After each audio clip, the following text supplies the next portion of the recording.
So it was West Ham then that was the final nail in the coffin for Erik ten Hag. He was sacked today as Manchester United manager following our victory over them yesterday, 2-1, of course, London Stadium. I'm basically doing this video because not really about that, more about just more reflection of yesterday and the performance, the result. Now you have time to analyze it, and let it sink in a little bit and look back, watch the highlights and so forth. So obviously yesterday I was absolutely buzzing. How can you not be after getting a sort of late winner? It really does. It means a hell of a lot. And considering the magnitude of the game, going into it was just such a big occasion. We had to rise to it. The pressure would have been very much on Lopetegui had we not have won. But it's really strange because I look at it, and I know that there's quite a lot that are feeling that we were just really lucky, and I feel like the general media seem to be suggesting that. I mean, the reaction to that penalty decision, I find it quite laughable. I don't know about you, but this whole hoo-ha they're making. I saw is it Hackett, the former referee, has put out it was the worst VAR decision he's ever seen. I mean, are you joking? Like, I can name like 3 more that have happened to West Ham quite comfortably. Chelsea away, the season before last, the Max Cornet equaliser that was chalked out because of that awful foul Jared Bowen did on the goalkeeper. Do you remember? We lifted a boot. Honestly, I don't want to talk about it. It still bugs me to this day.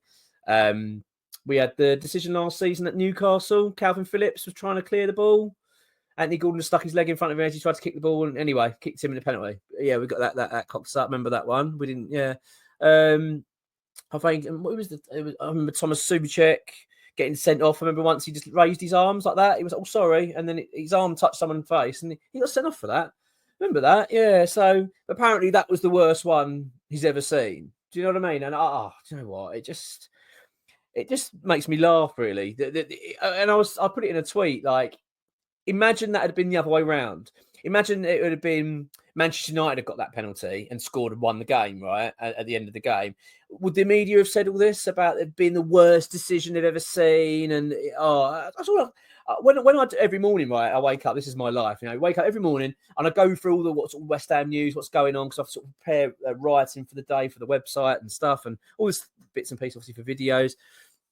So I go through it, and when I clicked on West Ham news, literally, I would say that 3 or 4 pages of news, I would say 80-90% of it was VAR controversy, penalty disgrace. But it was just like, I honestly, it just drives me mad. The difference that the sort of like the big 6 get compared to the other clubs is remarkable. But yeah, Erik ten Hag is now out of a job anyway. No surprise, is it? I mean, I'm actually more surprised about that we were lucky that we didn't get the new manager bounce. That's what I was glad about, because even though I don't think they'll have a new manager in place permanently before they play Chelsea, you imagine there'll be a bit of a rise in the atmosphere at Old Trafford between the Man United fans. I think they'll be quite relieved today that Erik ten Hag has gone. I'm guessing so. I mean, I would bloody be. I think he was dreadful, to be honest. I never really took to him as a manager. I didn't really rate him. I mean, he did very well at Ajax. I'm not knocking him for that, but I never really liked the guy. Just didn't. His attitude for me was never right at the job, and he's just never a good fit. So, yeah, it was West Ham, though. They're now in the coffin. And let's talk about West Ham then yesterday and that result and performance. Let's talk about the performance. I mean, first half, yeah, it was certainly Manchester United were the better side and deserved to be ahead. I'm absolutely going to give that, and I think that that's fair because we weren't that great the first half. We struggled to get into the game. I found the first 10-15 minutes very difficult. We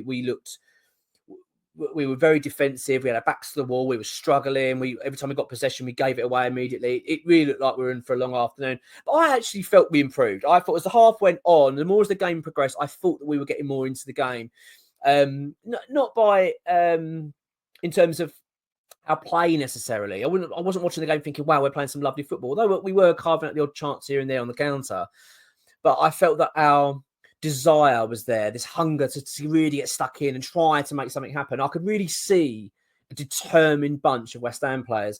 But this high line that we're playing under Lopetegui, you can see that we're struggling to deal with it. I think some players are just really struggling to cope with this gap behind, between the goalkeeper and the line of defence is becoming a bit of an issue. You can see we look so anxious, which is strange because you feel like it can be coached because other teams play it regularly and have the same sort of pace defenders as us. Okay, slightly more higher caliber, possibly, when you look at the sort of top sides, but it just feels that we struggle with it. We really struggle to understand where our position is. You can see Mavropanos really doesn't like it.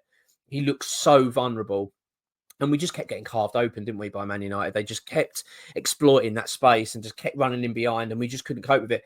And they did miss a hatful of chances. Of course, Delo was just a ridiculous miss. I mean, how he missed that, I don't know, but kind of epitomises Man United, doesn't it? Just a total lack of confidence at the moment at that football club, and that sort of sums it up. Watching that miss.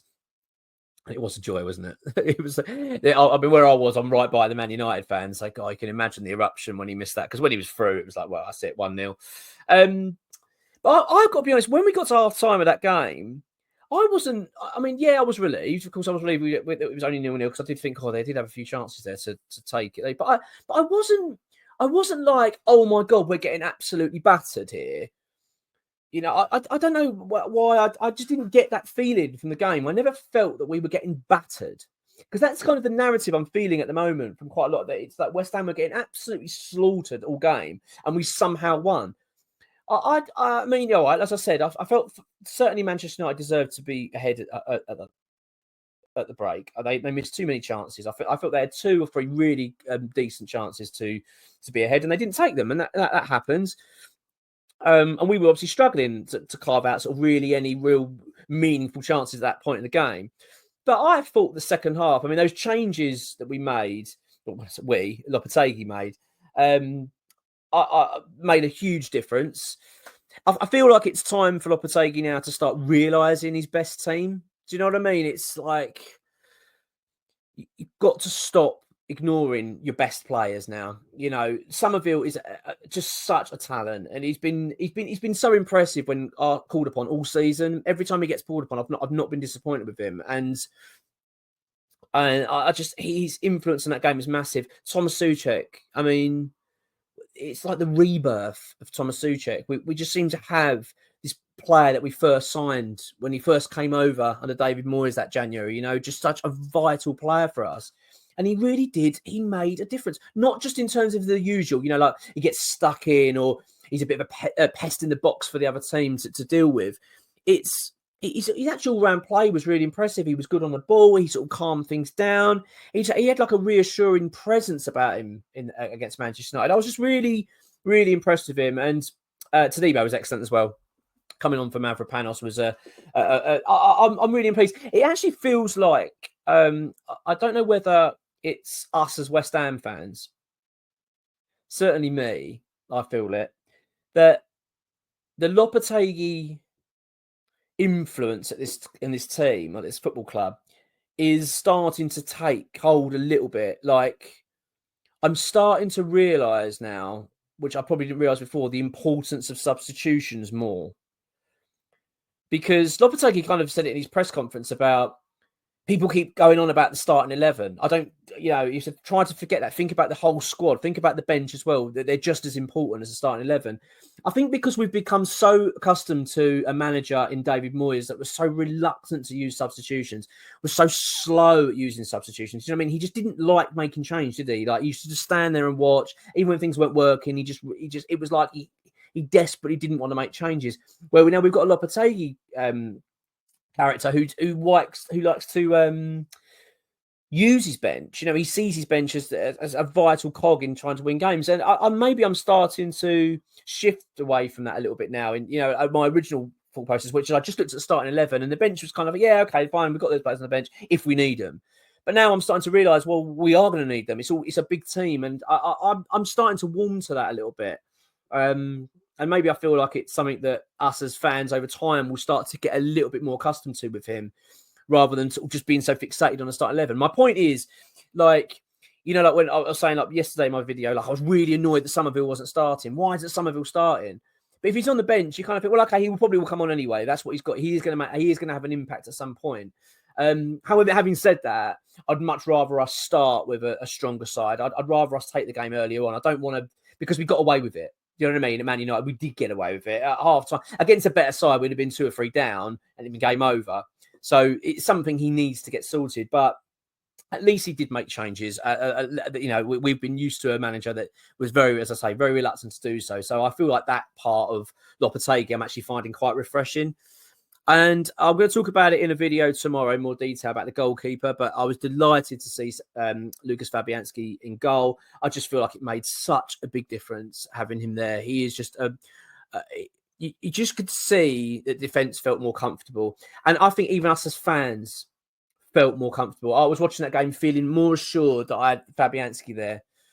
A little bit more like, well, okay, we've got a bit more of a safe pair of hands there now. It does make a big, big difference. And it begs the question of the future of Ariana. So I'm going to talk about that a little bit more tomorrow. And I felt, actually, watching that second half, although I found it entertaining, I thought it was one of them games that you watch and think, God, if you were neutral, this would be brilliant. Do you know what I mean? It was very end-to-end. It was hard to sort of keep up what was going on. But, I mean, chaotic, nerve-wracking at times, but entertaining nonetheless. But although the football wasn't... Please don't think I'm saying yesterday was perfect. I'm not saying that, right, at all. But I will say, though, I was very impressed with our determination in that match. I noticed it straight away with Lucas Paqueta. Like, I was really worried seeing his name on the team sheet. I thought, God, you know, Paqueta again. And he's been, to be fair, well, not to be fair, he's been slated a fair bit from his performance yesterday. I didn't think it was warranted, personally, that sort of reaction in terms of his performance. I thought it was one of his better performances this season. That's what I'm going to say. I don't think he was brilliant, but I thought that he actually was quite involved. He got stuck in. He had quite a bite about him. I think he was a bit of a risk. I think that's why he had to come off. I think he could have got sent off, but I saw this determination in him, and I actually saw that from a lot of players, just really working hard. Those players wanted that result yesterday. They really wanted it, and the second half was just, that's all you saw, was just this hunger and this fight and desire, you know, to go and get it. And I actually look back at it and feel proud of that, like, for West Ham. I thought, like, you know what, that was good. A bit of unity, a bit of squad unity, you know, because we've heard so much about unrest in the dressing room and Kudus is having a row with the manager, and players aren't getting all this rubbish that we keep hearing, you know, negative stuff from the dressing room side of things, which you are going to get when things aren't going well results wise. But I didn't see any of that yesterday. Do you know what I mean? I didn't see any feeling of unrest or frustration. I saw a team that really looked united and really tried to fight, and I actually, that gave me quite a bit of encouragement. As I say, it weren't a performance where you come off and go, God, West Ham played brilliant today. Really, really solid performance. Man United couldn't get near us. That wasn't the case. But I'll tell you what, we wanted it more than them. I will go as far. I thought that when Somerville scored, which was, I don't know the time on me, it was 70th minute, something like that, wasn't it? 70th minute, something like that. Going around that time. I should know the time, but I don't know off the top of my head. I'll tell you, I'll look it up while I'm doing this. I didn't think that they would come back into the game. I honestly did not think that Manchester United would be back in that game. I really didn't. I thought West Ham had won it. In fact, I said that at the time. I remember saying, well, we've won the game now. I think West Ham. So it was 74th minute. And then it was 7 minutes later and they equalised. Now, that for me was that to me paints the picture to me. Do you know what I mean? The fact I'm saying that once Somerville scored at that point, bearing in mind it's 76 minutes, so 74th minute, it got quite a way to go. Do you know what I mean? You're talking, 20, 25 minutes to go in the game? And I felt in my mind quite confidently, we've won this game now because they're not going to score. We're the better team. I didn't feel threatened by Manchester United. I was so pissed off when they scored, like so annoyed that Casemiro equalised because I didn't see it coming. And that isn't me, you know, trying to big up West Ham or anything. I genuinely did not believe Manchester United would get a goal back in that game. I thought they were gone. But they obviously they did. It wasn't long after, say 6 minutes later, whatever it was, 7 minutes later, they scored. And I was deflated, you know, like many. I thought, I can't believe that we've just blown, you know, a lead against Man United when I thought the game was there for us to take. We were that good in the second half. I did think we were that good. I thought we deserved it. Not in terms of football brilliance, but just that hunger, desire, that energy in the stadium. It just felt like West Ham were going to go and win. So I was really pleased. I was really pleased with it. And there's a long way to go, but I really hope that's going to breathe some belief. And the comments from Jared Bowen, after the game were exactly what I wanted to hear, actually. He said exactly what I wanted to hear, which was that we cannot keep winning the game and then going on to the next game and losing. We cannot keep saying that we're going to get on track and we're going to build and push on this season and then go and lose another game. He said, because that's all we seem to keep doing is have a half-decent performance, do well. And he said, then we follow up with a poor performance and a defeat. He said, we've got to move on from that now. And he said, we're determined to do it against for the final 2 games before the international break, which is Nottingham Forest away and then Everton at home. That's what we want to hear, don't we? We have got to go. We've got to carry this momentum and this feeling into the next game and get a result. Go there and get a performance in and get a result. It's going to be bloody hard at the City Ground. You know, it's going to be very tough. But yeah, so I'm certainly not in the camp at the moment of lucky West Ham, and the fact that West Ham were so crap and Manchester United was so superior, and West Ham somehow managed to get away with it and get a really fluky decision, and that's the reason we won. Because that's the kind of narrative that seems to be being spun in the media. You know, you would never know that West Ham actually played pretty well the second half. They've just absolutely covered that over, and all they're talking about is this VAR decision, and obviously now they're talking about Ten Hag. But I'm certainly not feeling that. I actually think we've got a lot to be. Not a lot to be excited about. That's certainly not. I wouldn't say a lot to be excited about, but I think to be a little bit optimistic about. I think to go, do you know what? There's a bit of optimism there. That I saw some fight, and I'm pleased to see it. I want to see us build on it, though. That's the important thing, and I want to see Lopetegui learn now. I don't want to see next game that we're starting players that are just not at it. I'd rather it the other way around. Start the best team and then make changes as the game goes on. If you know to see games out, you don't want to be finding yourself behind. And I feel like we're seeing that a little bit from him, that he's correcting these issues. But you know, maybe that's a process we're going to have to just go through for a period while he finds his best 11. But Somerville, for me, my word, he's got to be a first name on that team sheet because he was massively important. And then obviously you've got, you know, we're the ones that put the nail in the coffin for Ten Hag. I mean, it's West Ham, and it's just typical West Ham. It had to be us to do it. It's never nice to see a person lose their job, obviously. You know, you really shouldn't enjoy that so much. But I never really took to him at Man United. I remember there's a video of him when he first took the job, right? And he came out, I think it must have been Manchester Airport, I'm guessing. And I remember that it must have been, and it was quite high up, you know, media outlets that were there, Sky Sports, etc. I remember him just walking past, no comment. And he was quite rude to them. And I remember thinking, you've just got the Man United job. You know, you haven't got to sit there and tell everyone every detail, but you could just be a bit polite and say, you know, oh, everyone, yeah, great to be here, you know what I mean? Yeah, thanks very much or something. You know, you could just be polite, but he was just really rude. And immediately they just got my back up of him. I thought, I'm not sure about this fella. So, yeah, there you go. Ten Hag out of a job. Lopetegui remains. The masterclass of Lopetegui. No, obviously not. But there's stuff to build on, isn't there? I think there's certain things to be optimistic about from that performance, and what, you know, there were some certain individual performances I thought were very good. So as I said, Thomas Souček, Somerville was excellent. I thought Rodriguez played really well. He's starting to settle into the side now, which is great to see. I thought Alvarez was outstanding. Bowen was excellent again as well. When he's on it, Bowen, he's just unbelievable, isn't he? He's just such a vital player for us.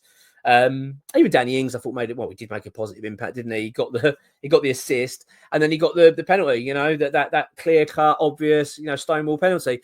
So you know, I'm pleased. I'm still a happy boy, and I'm not going to let anyone knock me down from it. I tell you, because you know, these are moments you want to enjoy. You know, if we're gonna throw our arms up and get annoyed, and like we do, but when we lose and feel really annoyed about it, then you've got to enjoy when you win it. And we've had a tough start to the season as fans. We've had to endure quite a fair bit already, so it's nice to enjoy these moments. And now we can sit back and watch the drama unfold at Old Trafford with whoever's going to be the next manager. Come on, you ones.